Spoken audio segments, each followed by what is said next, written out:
కార్యక్రమం ఈ రెండు అంశాల మీద ఒక అవగాహన సమావేశం ఏర్పాటు చేయడం జరిగింది. ఈ కార్యక్రమానికి విచ్చేసిన మండల ప్రత్యేక అధికారి గారు శ్రీమతి విజేత గారు, డిస్ట్రిక్ట్ ఎంప్లాయ్మెంట్ ఆఫీసర్, వేదిక పైన ఉన్న సర్పంచ్ల ఫోరం అధ్యక్షుడు చిక్లీ సర్పంచ్ జనార్దన్ గారు, వేదిక పైన ఉన్న ఆర్డబ్ల్యూఎస్ అదేవిధంగా ఇరిగేషన్ సంబంధించిన ఏఈలు, ఏపీఎం గారు, ఏపీఓ గారు, వేదిక ముందున్న అమ్మ మాట్లాడద్దు పక్క పక్కన వేదిక ముందున్న గౌరవ సర్పంచులు, అదేవిధంగా పంచాయతీ కార్యదర్శులు, ఇందిరా క్రాంతి పథకం సంబంధించిన సీసీలు, పిఓ అధ్యక్షురాలు, పిఓఏలు, ఉపాధి హామీలకు సంబంధించిన సిబ్బంది, ఫీల్డ్ అసిస్టెంట్లు, మేట్లు, ఈ కార్యక్రమానికి హాజరైన ప్రతి ఒక్కరికి పేరు పేరున ఉదయపూర్వకంగా ధన్యవాదాలు, కృతజ్ఞతలు తెలియజేస్తున్నాను. నమస్కారం.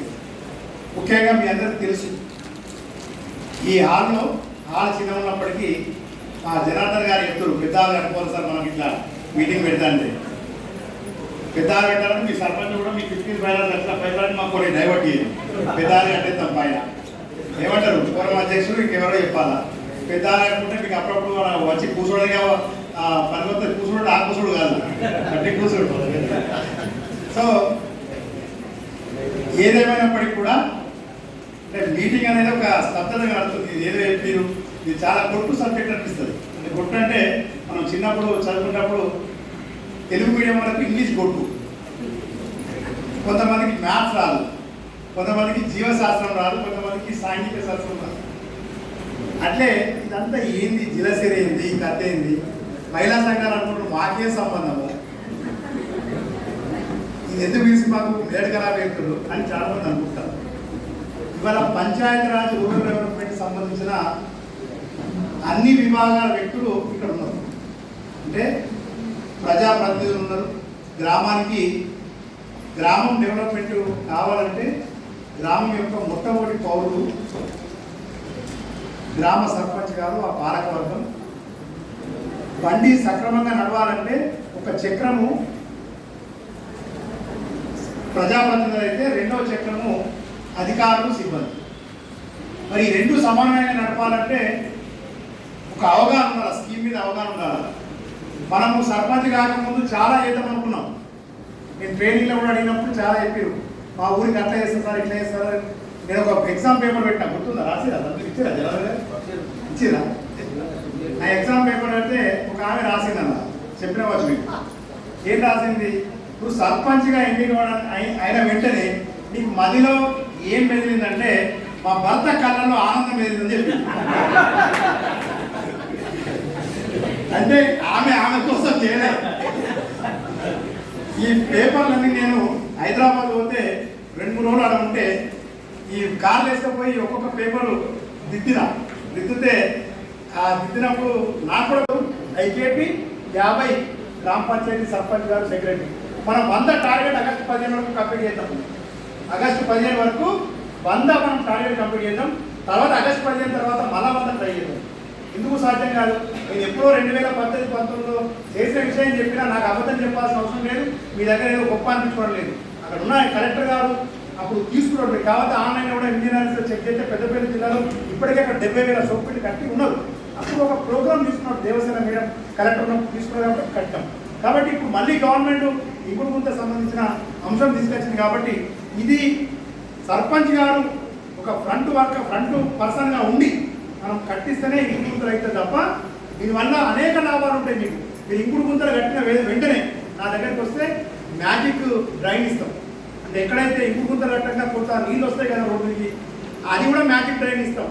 ప్రతి ఇంటి ఇంకుడు గుంతలు పోకుండా డ్రైన్ కడితే మళ్ళీ అదొక చెత్త తయారవుతుంది. అట్లా కాకుండా ఇంకుడు గుంతలు అయిన కాలనీలో మ్యాజిక్ డ్రైన్ ఇస్తే వర్షం నీళ్ళు కూడా దాని భూమిలో ఇంకిపోతాయి. అక్కడ మీకు వాడడానికి కూడా ఆ మ్యాజిక్ డ్రైన్ కూడా మీకు బీబీజీ కింద మంజూరు చేయడం జరుగుతుంది. ఈ రకంగా ఈ జలసిరిలో అనేక రకాల మన కార్యక్రమాలు తీసుకున్నాం. మనము మన రూపు వాటర్ హార్వెస్టింగ్ స్ట్రక్చర్, మన గ్రామ పంచాయతీ బిల్డింగ్ ఉంటుంది, అదొకటి హోల్ ఉంటుంది, అందుకే నీళ్ళు పోతాయి.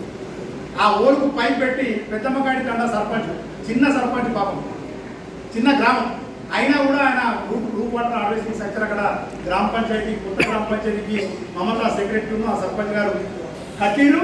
ఆ వాటర్ అంతా కూడా సేమ్ మన మ్యాజిక్ షాప్ దగ్గర పోతుంది. మనం ఎందుకు కట్టద్దు?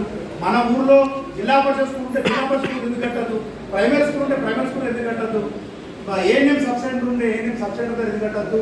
గ్రామ పంచాయతీ బిల్డింగ్ ఎందుకు పట్టుకోవచ్చు? ఇదే కదా డెవలప్మెంట్ అంటే. గ్రూప్ వాటర్ నువ్వు ప్రత్యేకంగా అనిపించాలా, పేపర్లో రావాలంటే ఎట్లా వస్తావు? ఈ గ్రామంలో అసలు నీటిని బయటకు పంపించారు. రూప్ వాటర్ హార్వెస్టింగ్ సెంటర్ ద్వారా ప్రభుత్వం తీసుకుపోతుంది అనేది పేపర్ల ఫోటో ఎట్లా వస్తుంది?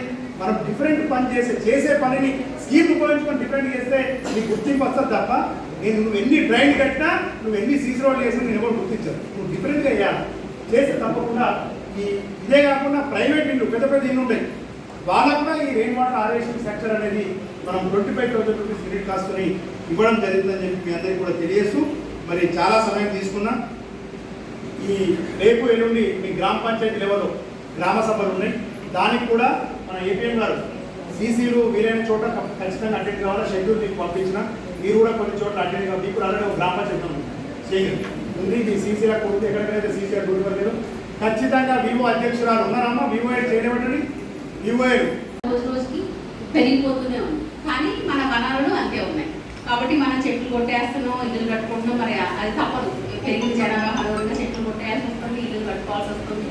కాబట్టి మనకి వచ్చే వర్షాభావం ఏదైనా మన అడవుల వల్ల చెట్ల వల్ల వస్తుంది. కాబట్టి అవి లేవు కాబట్టి ఆటోమేటిక్ వర్షం తగ్గిపోతుంది. ఎల్లినో అంటారు, రేపు ఇంకోటి అంటారు. ఇక రాను రాబోయే రోజులన్నీ ఇక ఫ్యూచర్ జనరేషన్స్కి కరువు అనేది వస్తూనే ఉంటుంది. కాబట్టి మనం చేయాల్సింది ఏంటంటే, సరే ఎప్పటివరకు సాధ్యమైనంత వరకు మనం చెట్లు వేస్తూనే ఉన్నాం. ఒకవేళ కాకపోతే ఇప్పుడు మనం దానికన్నా అన్ని చోట్ల వేయలేం కాబట్టి ఉన్నంతలో మనం నీటిని విడిచిపట్టాలి. కాబట్టి ఇంకోటి కొంత తీయాలి. అన్నీ మనం ఇప్పటి నుంచి ఎన్నో సంవత్సరాల నుంచి చెప్పుకుంటూనే ఉంటాం. ప్రతి నీటి బొట్టుని విడిచిపట్టండి అని చెప్తూనే ఉన్నాం. నా చిన్నప్పటి నుంచి కూడా చెప్తూనే ఉన్నారు, మీ చిన్నప్పటి నుంచి కూడా చెప్తూనే ఉన్నారు. నీరు అనేది ఎంత ప్రీషియస్, దాన్ని మనం కాపాడుకోవాల్సిన అవసరం ఎంతైనా ఉంది. ఇప్పుడు ఏంటంటే అనివార్యం అయిపోయింది. ఒకప్పుడు మన పెద్దలు చెప్పారు, ఇవే మనం బ్రష్ చేసుకుంటూ కూడా ట్యాప్ వదిలిపెట్టి బ్రష్ చేస్తూనే ఉంటాం. అలా కాకుండా మనం అవసరానికే వాడండి అంటాము. బాత్రూమ్స్లో కూడా స్నానం చేసి ఎక్కువగా ఒక బకెట్తో చేయండి అంటాము. బట్టలు అన్ని విషయాలు చెప్తాం, కానీ మనకు అన్నీ తెలుసు. కానీ మనం చేసే ద్వారా మనం చేస్తూనే ఉన్నాం. కాబట్టి ఇప్పుడు అనివార్యం అయిపోయింది. మనం నీటిని కాపాడుకోవాల్సిన పరిస్థితి అనివార్యం అయిపోయింది. కాబట్టి ఇప్పుడు మా వాళ్ళంతా మీకు వివరించారు. అందరూ కూడా మనం చేయాల్సిన సోప్పిట్ ప్రాధాన్యత ఏంటి, కమ్యూనిటీ సోప్పిట్ ప్రాధాన్యత ఏంటి, కాంపౌండ్స్ ఎందుకు ఉండాలి అన్నీ చెప్పారు, చక్కగా వివరించారు. సో నేను మళ్ళీ దాన్నే మళ్ళీ చెప్పి మిమ్మల్ని ఇబ్బంది పెట్టాలని అనుకోవట్లేదు. ఎందుకంటే మీ అందరికీ తెలుసు. కావాల్సిన ఇందాక మా ఏపీఓ గారి దగ్గర నుంచి మా ఈసీ గారు అందరూ కూడా చక్కగా వివరించారు. ఈవెన్ మా ఎంపీడీఓ గారు కూడా చాలా బాగా మీ అందరికీ అర్థమయ్యేటట్టు సరదాగా కూడా చెప్పడం జరిగింది. అయితే నేననేది ఏంటంటే, నేను మీ బాధ్యతను మాత్రమే గుర్తు చేస్తాను.